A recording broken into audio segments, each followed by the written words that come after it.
Hello everyone, back again with another video. So this one, be quite brief, it's only got 3 things to show, but it's 3 special editions. I think a lot of other YouTubers have already done one showing these. I know Skin Crawlers, Stuart George's Home Movies. I think Sammy G has showed at least sort of 1 or 2 of these, so I won't show them in too much detail.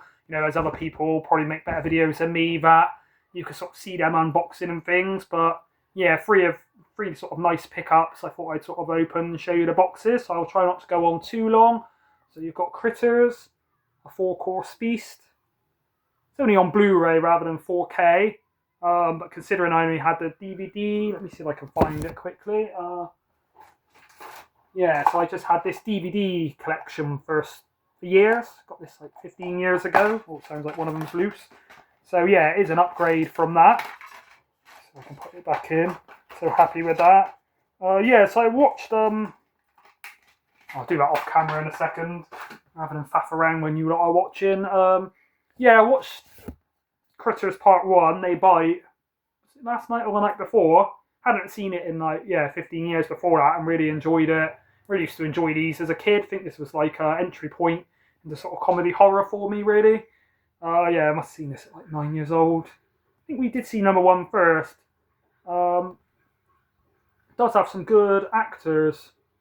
I think they sort of started in this before they got their sort of big break. They are kind of, well, it says a smart homage to 1950s B-movies. Critters sees a group of small but toothy extraterrestrials escape from an alien prison and land in small-town America. So it's directed by Stephen Herrick, that does Bill and Ted's Excellent Adventure. Number 2 is done by Mick Garris, who does Sleepwalkers and a few other good horror films. I think he does one of the Masters of Horror, is it called? TV series. I think it's called The Dear Lady or something. But yeah, you've got Angela Bassett, not in all in number 1, but throughout the 4. Yeah, you have Angela Bassett, Brad Dourif. Can I see his name?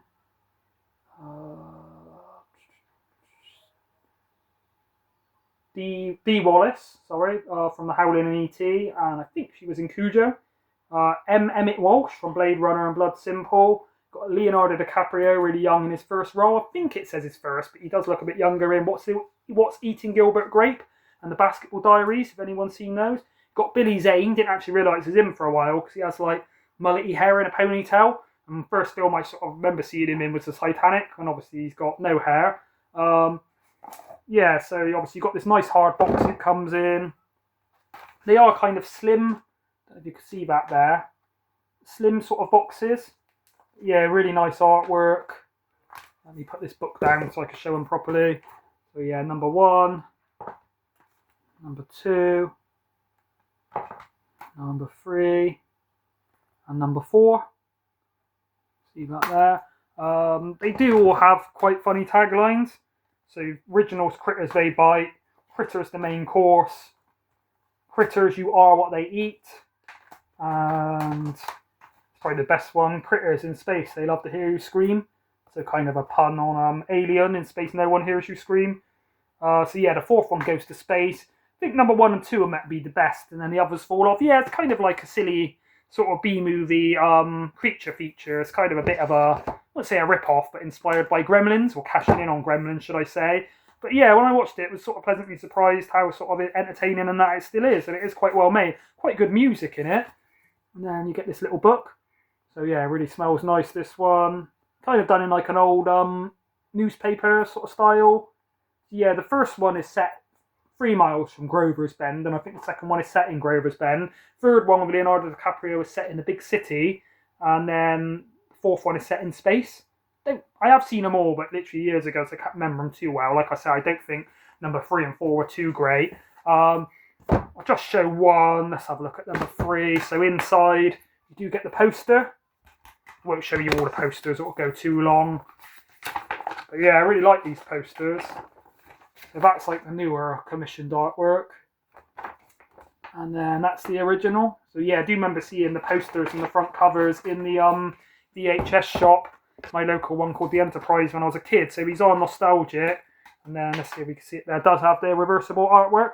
I might reverse them all around.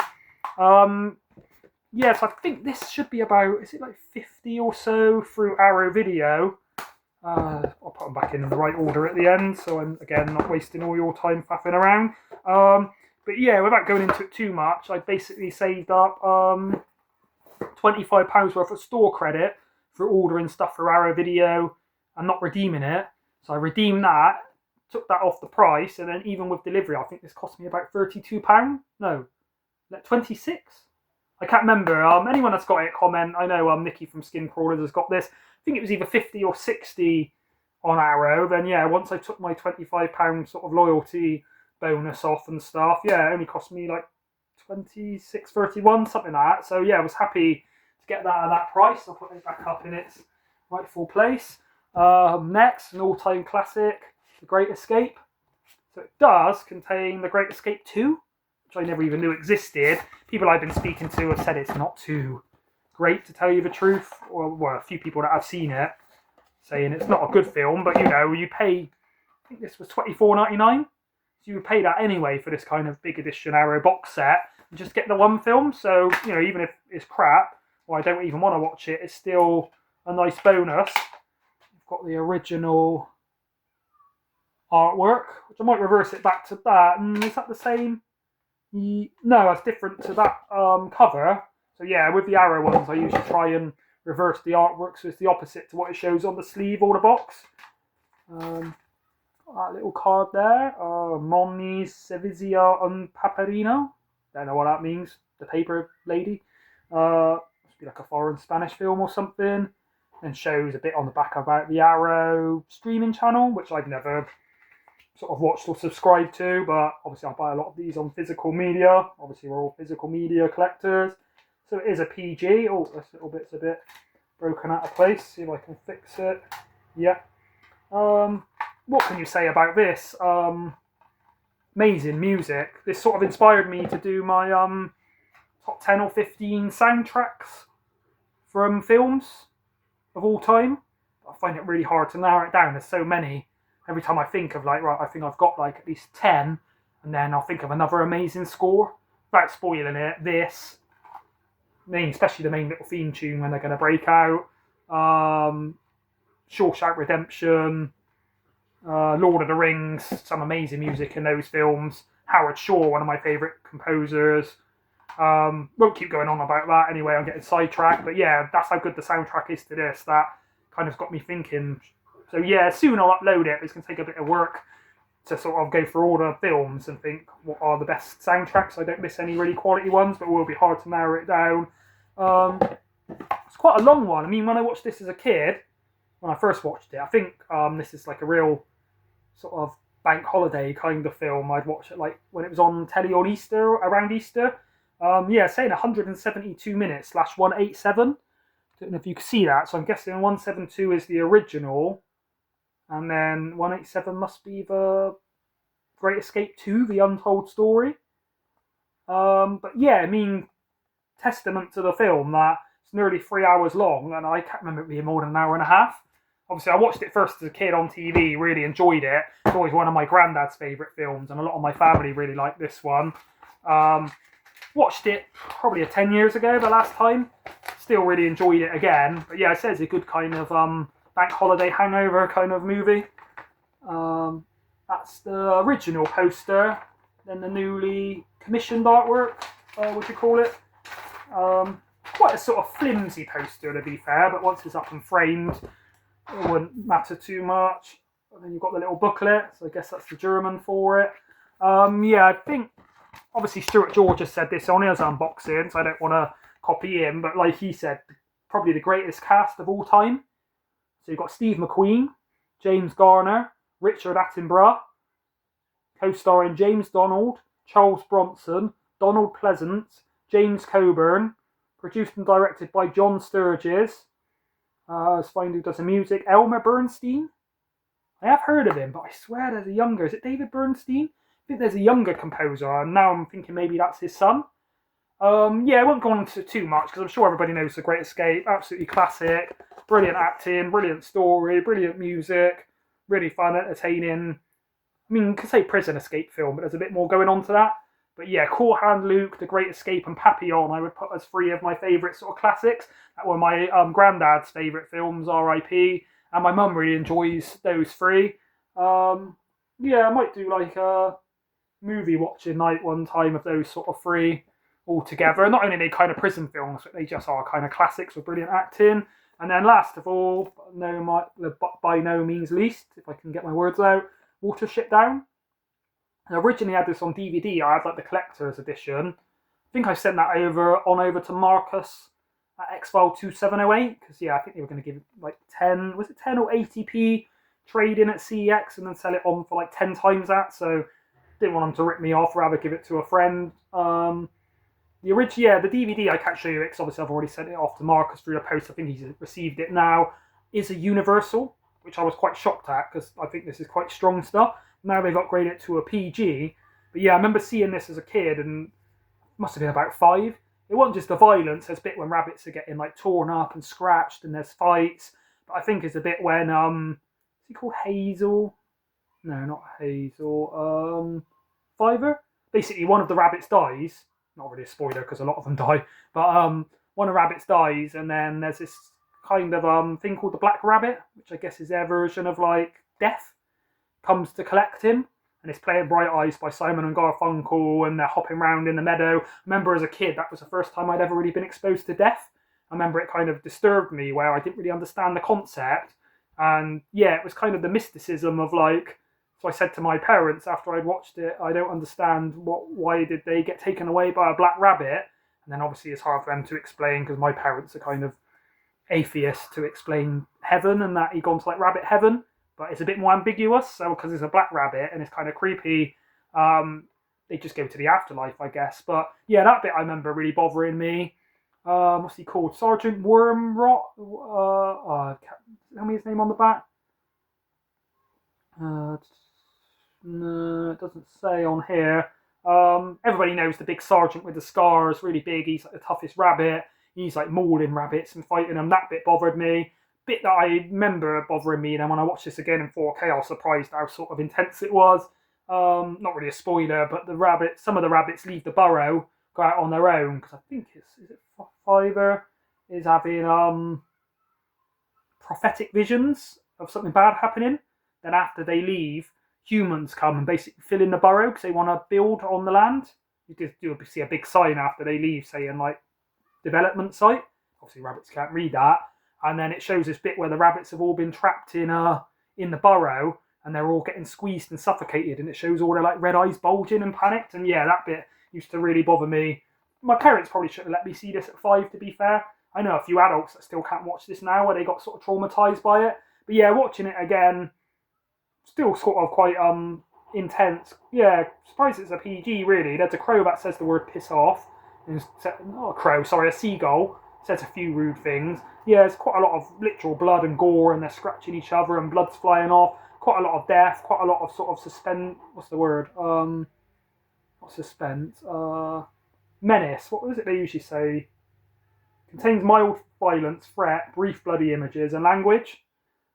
Sustained threat, I guess they would usually call it. But yeah, amazing film. One of the best like British films in my opinion. Brilliant animation. Always looked good in DVD, and when I used to watch it on the TV, should I say, but now on 4K, the way it's drawn, a lot of the scenes do look like painted. I say kind of water paintings, but better than that if you think of the water paintings you did when you was a kid. But now it's in 4K, it's just like watching a painting in motion. It's like beautiful art, amazing music, brilliant score, really well fitting soundtrack with the song Bright Eyes by Art Garfunkel. Got a voice cast by John Hurt, Richard Bryars, Denholm Elliott. Yeah, I mean, always liked this. Hadn't watched it for about 5 years before this, since the DVD, but yeah, was just astonished how good this looks. So this, The Hitcher, and Terminator 4K, I'd say the 3 best sort of upgrades / 4K prints I've seen all year. Yeah, what can be said about this? What is the year? Was it 1977, I think?